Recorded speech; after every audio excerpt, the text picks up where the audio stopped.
The shooting death of a man in Albuquerque last month has caused concern in the community. A group of teens confessed to mobbing. That's a word in quotes we're going to talk about here in a minute. That night of the killing, that's about stealing cars and breaking into homes in the same neighborhood. And the Albuquerque Journal reports this week that APD is looking at this new type of crime called mobbing, when groups of young people commit crimes on the street together. Crime is a concern in nearly every corner of this city and this country. But is crime worse here in Albuquerque? Are you concerned about this news story? You can share your opinions with us. Email us at nmif@nmpbs.org or go to our website and post your comments there. I'm joined at the table this week by Mark Boitano, former Republican state senator, Sophie Martin, an attorney and the editor of DukeCityFix.com, Laura Sanchez-Rive from Sanchez Legal Solutions, and Rob Nicoleski from Watchdog.org. Mark, let me talk about this with you first. There's the actual events that happened. That's well reported. We know what's going on. We know who the kids are and all that. Let me back away from that for just a quick second and talk about its effect on the community. When you go to any of the TV websites, the journal websites, the comments, there's a lot of anger, a lot of frustration, a lot of lashing out there. What's happening in your sense about how we're supposed to internalize all this and deal with this new type of crime, which nobody needs to be dealing with, as a matter of fact? Well, I mean, the community should be upset. They should be outraged. I mean, I think that's a natural response to crime. Mobbing, new term, it terrorizes households, it terrorizes neighborhoods. And, I don't know if this idea among youth is that numbers, they're doing it for the numbers, they're doing it to maybe reduce individual responsibility. I don't know if it's a juvenile gang initiation, or maybe there's a legal loophole that someone thinks they're entering into that'll get them reduced sentences, but we have to deal with the problem. And one of the things I thought is one of the parental responses I saw was right on target. The other one I think was totally off target. So, we talk about what's happening in the household, where are the parents. I think that's a huge deal. James Madison said that, if men were angels, we wouldn't need government. So I think we have institutions that are meant to teach youth how to be angels, family, extended family, faith communities, Boy Scouts, Boys Club, Girls Club, extracurricular activities. We need to really focus on that. One of the parents said that, my kids aren't, they're not animals. Well, that's not the right response for a parent to have. It's wrong. I mean, the parent should say, listen, they made a mistake. There should be some kind of punishment, and we're going to do better. So I think, the parental responses have been all over the place, but it's a huge problem. We need to focus on a combination of our institutions, our primary institutions, and the role of government in solving it. Pick up on that. Do we in fact have a role in our institutions, in our government, as a community-wide to raise all of our children together as a community? I mean, there's a thought out there that it's on all of us to watchdog all of our kids. Would you agree with that?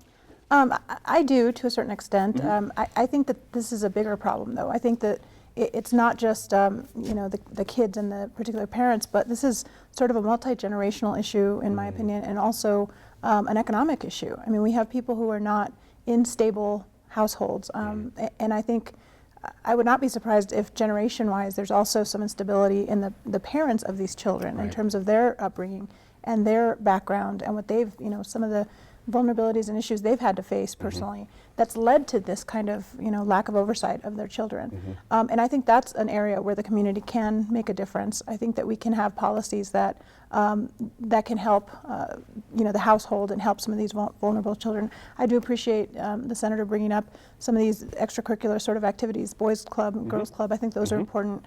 But I don't think they're the only solution. I do think that there needs to be more for kids to do. There needs to be more accountability. Somebody, I think at some point, I'm not sure if it was one of the comments, talked about summer job programs. Where are the summer job programs for students like this? And then I know one of the parents, who had lashed out in terms of not calling her son an animal, and clearly she was reacting to the daughter of Mr. Gurecki, who had in her press conference had called them animals. I think that in and of itself sort of bothered me to a certain extent, but I can certainly understand in her grief, feeling the loss of a loved one. I, having lost a parent, felt that way also. But that's sort of that situation. I'm not sure it helped to have the parent of the child repeat that language and sort of get defensive about that. She mentioned that she worked nights, and well, who is taking care of her child while she's working nights? And I think there's just a lot. It's a lot more complicated than just sort of parent responsibility. I do think that's a part of it.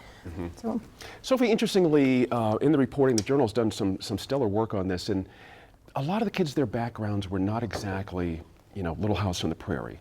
It was really a difficult situation where you have people, like as Laura's mentioning, parent responsibility. However, a couple of those kids were out of the parents' purview, literally.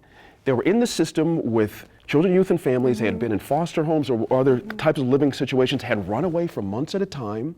Nobody knew where they were.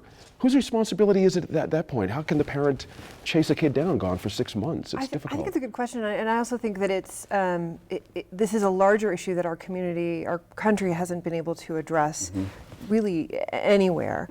I mean, I think it's worth noting two things. One is that we as a community, as a culture, tend to view crime by children very differently than we do crime by adults. We come up with these terms like mobbing, or I remember growing up in New York, wilding. Right. And those terms always seem to be used to describe the crimes of children. And in a way, I think it takes some of the responsibility off of us. We can say, oh, well, there's this phenomenon, there's this thing, it's wilding, it's mobbing, and it distances us from, perhaps even from our own childhood experiences. I mean, I think of this great Supreme Court decision from Justice Kennedy a number of years ago regarding juveniles and capital punishment. And Kennedy makes the point that I think it's too easy to forget. They're children. Right. They're children. We don't let them vote before 18. Right. We don't let them drink before 21. They can't go into the military until they've reached a certain age. And to view them through the lens of adulthood is perhaps not appropriate. Also, as a community, I think there can be a tendency to focus on sort of retribution, as Laura was mentioning before. But the truth is, what we need here is we need prevention. We need effective fixes. We need rehabilitation. Children, kids, juveniles are very malleable. There is still time to make a difference in these kids' lives. And if we just lock them away, treat them as adults, as 4 of them will be treated, we lose the opportunity to help to change their lives and change society as a result. Interesting point. Rob Nicoleski, 14 is very young. I would have to think in a child's development there is time to save. Outside of a determination by professionals that, you've got to take another route, certainly. That happens out there. And we don't know what's up with these kids fully, certainly. But on that point is, how does a parent when, a kid's been in trouble a lot starting at 12, and perhaps it's like what Laura said, if that parent is not exactly skilled at parenting, how does the community step in and help out in that regard? Well, or can it? That's a really, really big question. And there are a number of things that are very disturbing about this case. Yeah. And Sophie brings up the point about, retribution is not the best idea, or maybe what we should be aiming at. But I think the overall rubric of justice does include some punishment. And these kids, they didn't just, Mr. Garrick did not confront them outside. They were inside Mr. Garrick's house. That's right. They also were inside someone else's house. I believe his last name was Howard. That's right. And they went out. They didn't get caught right away. They went out and did some more mobbing. And had shot at somebody previous to Mr. Garrick. So right. I mean, and also Mr. Garrick's family brings up a logical point. If this happened at 3 o'clock in the morning, where were the parents? Now, so that brings up a whole range of issues. And in many ways, the Journal did a nice job looking at each individual boy in this case. And it didn't come as a surprise to me that a lot of them came from single-parent households, and a lot of them had absent parents. That's right. But you hit the nail on the head. What do we do about this? Right. And that's the question. Let me stay with you and ask you that very question. A lot of folks are out there saying, look, early childhood education, drug and alcohol treatment for these parents, just upping the amount of ways we can help people who are suffering, to relieve their suffering so they don't have to go out and rob and murder. And we've had this argument with you and others at this table many, many times about this.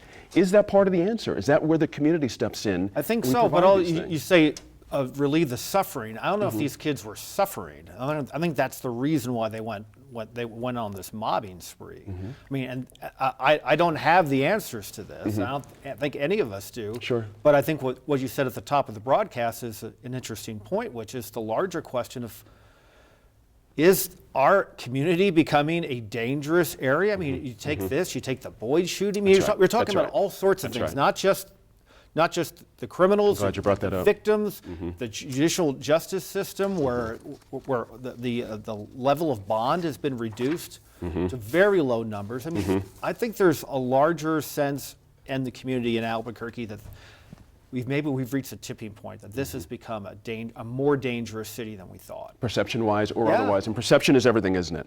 Whether it's here or others. I read this story in the St. Louis Post-Dispatch website, and it crushed me to see another city posting a story like this about our city. So I agree with Rob there. Now, up next, we talk about proposed changes to the work requirements for people who sign up for food assistance through the state.